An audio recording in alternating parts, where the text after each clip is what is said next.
नमस्कार, शाम के 6 बजने वाले और वक्त है सिक्स के सिक्सर का। बुलेटिन में हम आपको बिहार की 6 सबसे बड़ी खबरें दिखाएंगे, देश दुनिया और जहान की भी 6 बड़ी खबरें दिखाएंगे। इतना ही नहीं, बुलेटिन में मनोरंजन और खेल जगत से जुड़ी जानकारी भी देंगे और शेयर मार्केट के हाल भी बताएंगे। तो चलिए बुलेटिन की शुरुआत करते हैं बिहार की सबसे बड़ी खबर के साथ।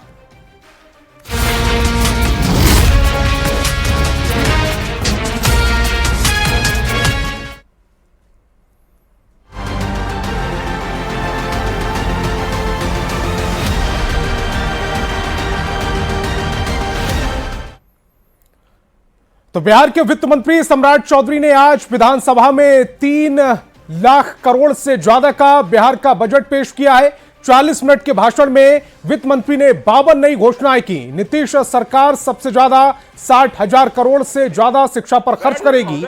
वहीं स्वास्थ्य सुविधा में 20,335 करोड़ रुपए खर्च किए जाएंगे। बजट में किसान, युवा, अनुसूचित जाति, अनुसूचित जनजाति और अन्य पिछड़े वर्ग के लिए कई तरह की घोषणाएं की गई हैं। नीतीश सरकार ने एक बार फिर महिलाओं को काफी सुविधाओं का ऐलान किया, पर पंचायत में गरीब लड़कियों के लिए कन्या विवाह मंडप की स्थापना किए जाने का ऐलान भी किया है। सभी शहरों में पिंक टॉयलेट महिलाओं के लिए होंगे। पटना में चलने वाली व्यायामशाला की स्थापना की जाएगी, जिसकी ट्रेनर महिला होंगी। पटना में महिलाओं के लिए जिम ऑन व्हील्स होगा। प्रमुख शहरों में कामकाजी महिलाओं के लिए छात्रावास की स्थापना की जाएगी।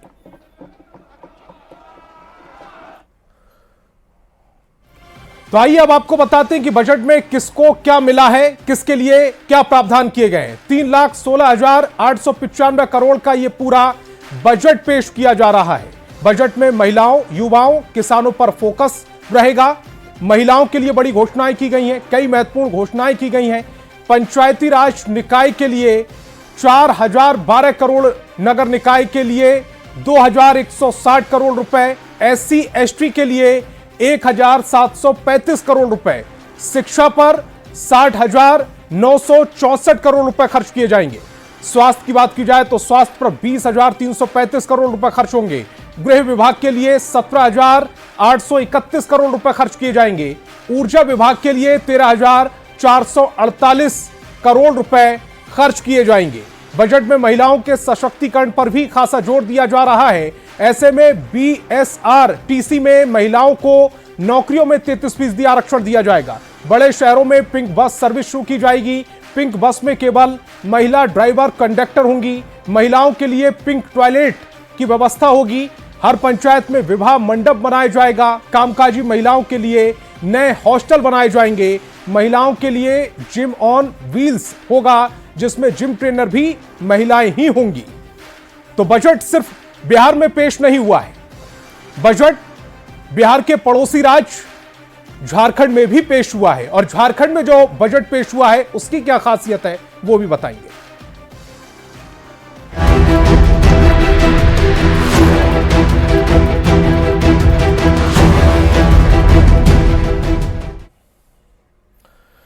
तो हेमंत सोरेन सरकार ने अपनी दूसरी पारी में पहला बजट सदन में पेश कर दिया। वित्त मंत्री राधाकृष्ण किशोर ने झारखंड का अबुआ बजट सदन में पटल पर रखा। बजट में सरकार का फोकस कल्याणकारी योजनाओं और ग्रामीण क्षेत्रों के विकास पर रहा। वित्त वर्ष 1,45,400 करोड़ रुपए का यह बजट पेश हो रहा है। 2025-26 के लिए जनमत के करीब लाते हुए अबुआ बजट का नाम दिया जा रहा है। वित्त मंत्री ने भरोसा जताया है कि हम जिस गति से चल रहे हैं, हम उसी गति से आगे बढ़ते चले जाएंगे।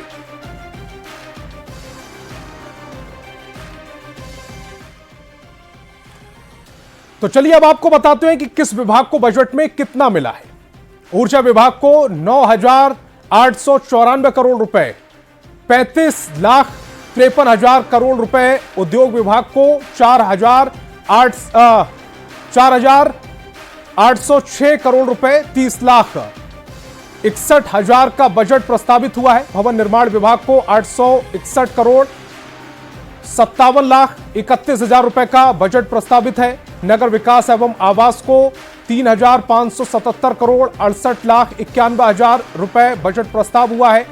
पर्यटन विभाग को 3,306 करोड़ और 64,45,000। वन विभाग को 1,321 करोड़, 99 लाख योजना विकास को 91,741 करोड़, 52 लाख पथ निर्माण को 5,900 करोड़, 89 लाख 28,000, पेंशन कोष के लिए 832 करोड़ की राशि, राजस्व व्यय के लिए 1,10,636 करोड़, नागर विमानन 1,115 करोड़ का, 19,37,000, श्रम नियोजन 1,085 करोड़, 74 लाख 46,000, राजकोषीय घाटा 11,253 करोड़, 44 लाख, मैया सम्मान योजना के लिए 13,363 करोड़, 35 लाख, वेलफेयर एवं सोशल वेलफेयर में 17.47% की राशि, दूसरे नंबर पर शिक्षा में 12.11%, ग्रामीण विकास पंचायती राज समेत 11.39%। तो वित्त मंत्री राधाकृष्ण किशोर ने प्रेस कॉन्फ्रेंस के दौरान मैया सम्मान योजना की राशि को लेकर पूरी जानकारी दी। 13,000 एक उनको हो सकता है वो लेट से आए हों, तो 25-26 में आपने जानना चाहा है कि मैया सम्मान योजना पर कितनी राशि करणांकित की गई है। 13,363 करोड़ 35 लाख रुपए का बजट ही उपलब्ध किया गया है।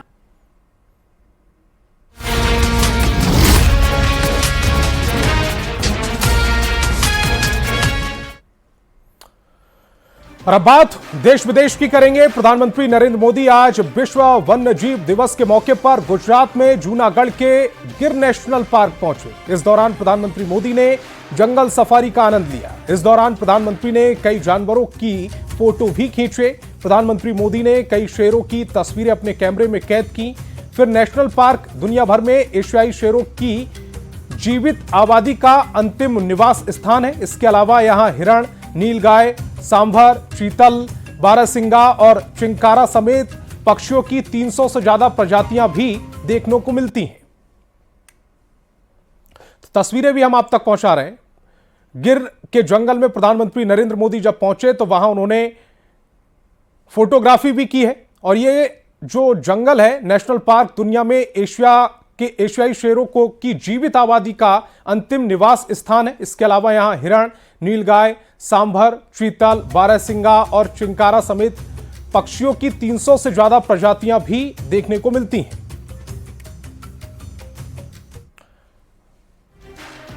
और महाकुंभ में चर्चा में आए IITian बाबा अभय सिंह, जयपुर पुलिस ने हिरासत में उन्हें लिया। हालांकि कुछ देर बाद उसको जमानत पर रिहा भी कर दिया गया। पुलिस को उनके पास से गांजा मिला है। उनके खिलाफ NDPS एक्ट में केस दर्ज किया गया है। अभय सिंह ने सोशल मीडिया पर सुसाइड करने की धमकी दी थी। पुलिस ने उनकी लोकेशन ट्रेस करके जयपुर के एक होटल से उसे पकड़ा और पूछताछ की। इस दौरान उनसे नशे में फोन करने की बात कही है।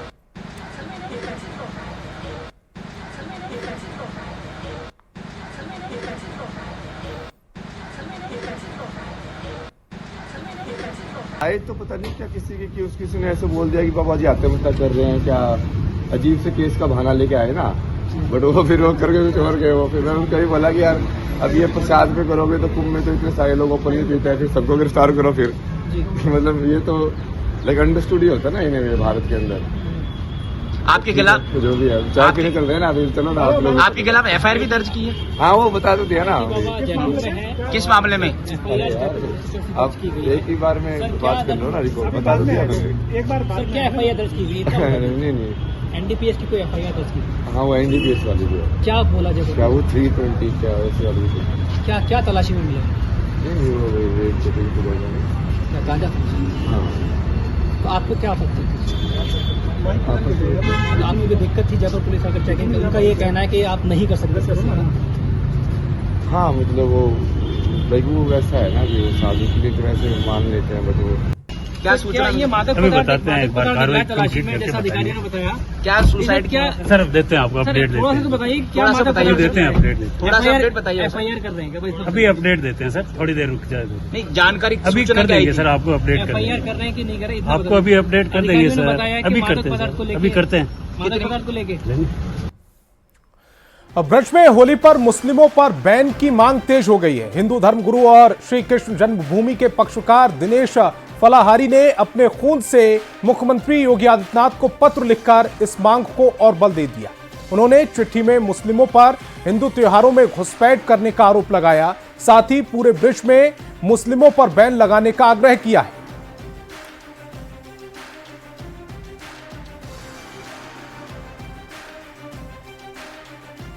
हमारा ये ब्रजभूमि क्षेत्र है, इसमें लगभग 40 दिन तक होली चलती है। बरसाना, नंदगाम, दाऊजी, बलदेव, वृंदावन, मथुरा, गोवर्धन, तो यहाँ होली देखने के लिए देश विदेश से करोड़ों लोग आते हैं। तो सबकी एक आस्था होती है कि चलो हम ब्रज की होली में देखेंगे और वहीं पर होली खेलेंगे। तो ये मुस्लिम समाज के लोग क्या करते हैं, नाम बदलकर दुकान खोल लेते हैं, नाम बदलकर ढाबा खोल लेते हैं, नाम बदलकर ऑटो रिक्शा चलाते हैं। तो ये अपने नाम को छुपा करके हमारे सनातनी हिंदुओं से, पर्यटकों से, कहीं तो ऑटो वाले लूटपाट करते हैं, दुकान वाले मिलावट करते हैं, कलर में मिलावट कर देते हैं। तो ये लोग बदनाम कौन होता है? सनातनी हिंदू। अपने खून से चिट्ठी लेकर मांग की है कि हमारे ब्रज की होली में मुस्लिम समाज को एंट्री पर रोक लगा दें। और इस वक्त की एक बड़ी खबर, 6 मार्च को मोहन भागवत आएंगे बिहार, सुपौल आएंगे मोहन भागवत। इस वक्त की बड़ी खबर आपकी टेलीविजन स्क्रीन पर। मोदी और नड्डा के दौरे के बाद बिहार आएंगे मोहन भागवत। आरएसएस के सरसंघ चालक हैं मोहन भागवत। चुनावी साल में भागवत का अहम दौरा माना जा रहा है। मोहन भागवत वीरपुर में सरस्वती विद्या मंदिर का उद्घाटन करेंगे। उनके कार्यक्रम को लेकर सुरक्षा के व्यापक इंतजाम किए गए हैं। सरसंघ चालक जी का इधर वीरपुर में आना हमारे लिए बड़ी सौभाग्य की बात है।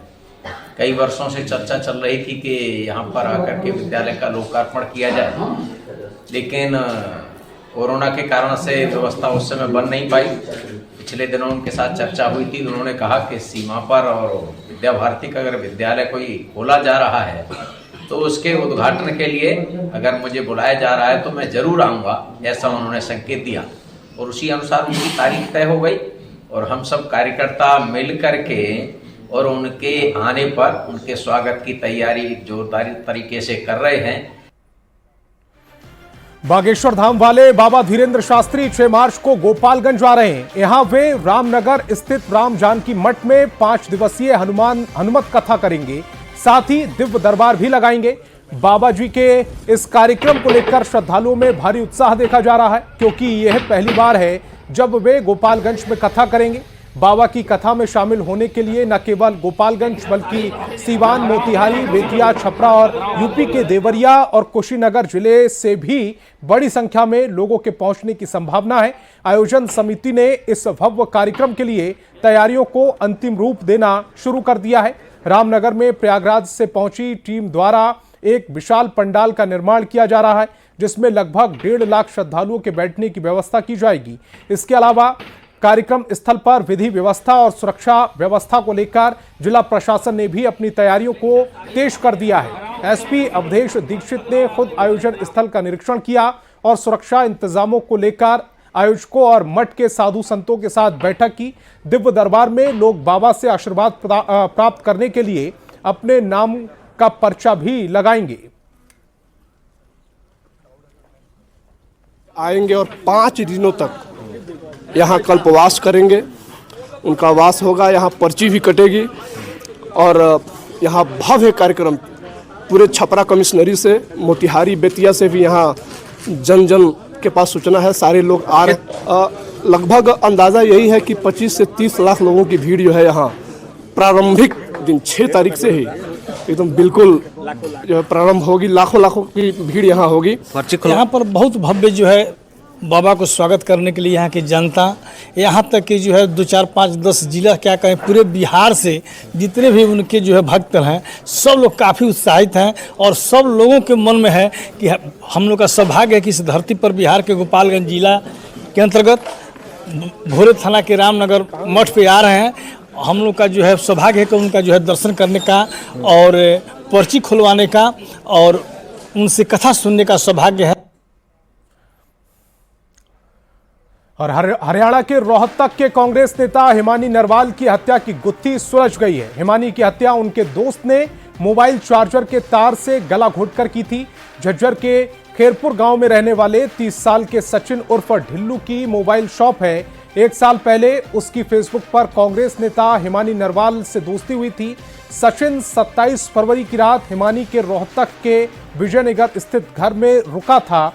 रात में दोनों में किसी बात को लेकर झगड़ा हुआ। इसके बाद उसने हिमानी को मार डाला। सचिन ने पहले हिमानी के साथ चुन्नी से बांधे, फिर मोबाइल चार्जर की केबल से उसका गला घोट दिया और शव को सूटकेस में बंद कर दिया। मोटिव ये था कि उनका आपस में यारी दोस्ती थी, आना जाना था।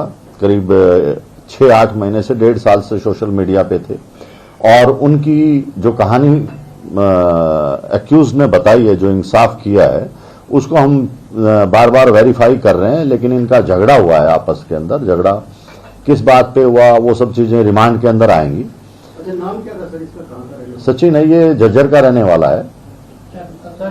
ये इसकी मोबाइल शॉप है, मोबाइल का काम करता है ये। 27 तारीख को जब घर पहुंचा, एग्जैक्ट उस दिन किस बात को लेकर झगड़ा हुआ? देखिए, इंसिडेंट क्या रहेगा? पहले ये घर पे ही रहा। शाम को 5 बजे के आसपास जब इनकी अनबन होगी, लड़ाई वगैरह हुई, कोई पैसे के लेन देन पे या किसी बात पे।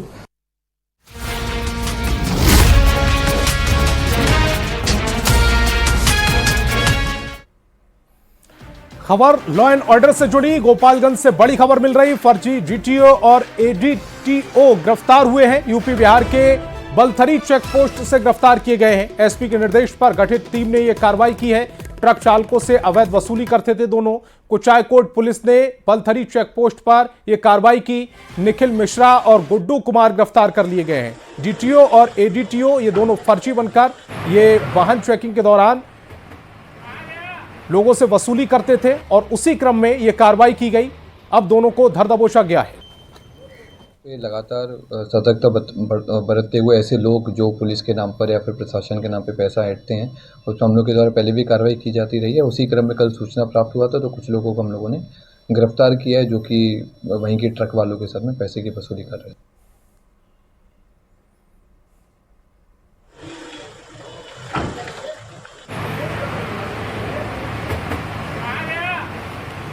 बलथरी चेक पोस्ट पर डीटीओ और एडीटीओ बनकर वाहन चालकों से अवैध वसूली करने वाले 2 फर्जी अफसरों को पुलिस ने गिरफ्तार किया है। कुचायकोट थाने की पुलिस ने यह कार्रवाई की है। एसपी अवधेश दीक्षित की ओर से गठित टीम ने छापेमारी कर यह कार्रवाई की है। गिरफ्तार दोनों फर्जी अफसरों का नाम निखिल मिश्रा है और गुड्डू कुमार है। एक सिधवलिया थाना क्षेत्र के विशुनपुरा गाँव का रहने वाला है, जबकि दूसरा फर्जी ऑफिसर यूपी का रहने वाला है। पुलिस ने कार्रवाई करते हुए दोनों को फिलहाल जेल भेज दिया है और इसके पास से जब्त किए गए मोबाइल को पुलिस इस वक्त खंगाल रही है। गोपालगंज के एसपी अवधेश दीक्षित ने साफ तौर पर कहा है कि बलथरी चेक पोस्ट पर अवैध तरीके से ट्रकों की वसूली करने वालों पर पुलिस कार्रवाई करेगी और फर्जी पुलिस अफसर बनकर, फर्जी डीटीओ बनकर वाहनों से वसूली करने वालों पर लगातार शिकंजा कसेगी। पुलिस की इस कार्रवाई के बाद चेक पोस्ट पर हड़कंप मचा हुआ है। हालांकि गोपालगंज के डीएम प्रशांत कुमार सीएस ने भी इस पूरे मामले को लेकर गंभीरता से लिया है और लगातार चेक पोस्ट का निरीक्षण कर कार्रवाई करने का अधिकारियों को निर्देश दिया है। Govind Kumar, news 18,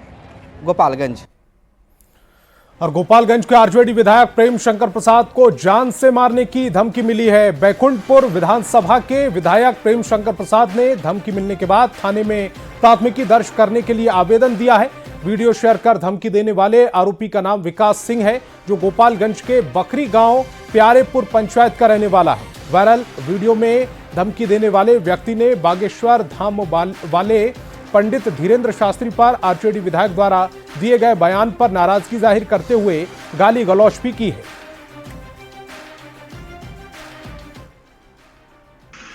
target for you Prem Shankar, target for you Prem Shankar, target for you Prem Shankar.